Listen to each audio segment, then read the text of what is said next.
audience to know that if you know somebody that's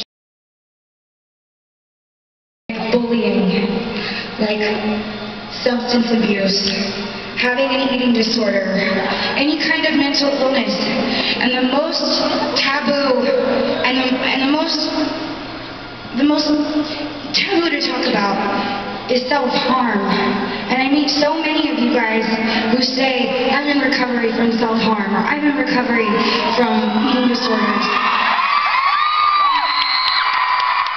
I want you guys to know that every time I hear that, it means so much to me. But also, it reassures me that every time I take the time to sit here and talk to you for a minute about these issues that have so much stigma around them, I feel like one person, if anything, one person in the audience tonight needs to hear this.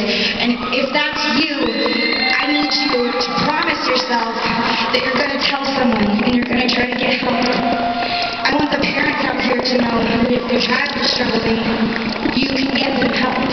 It's not taboo to talk about things like self-harm. You just got to get through it.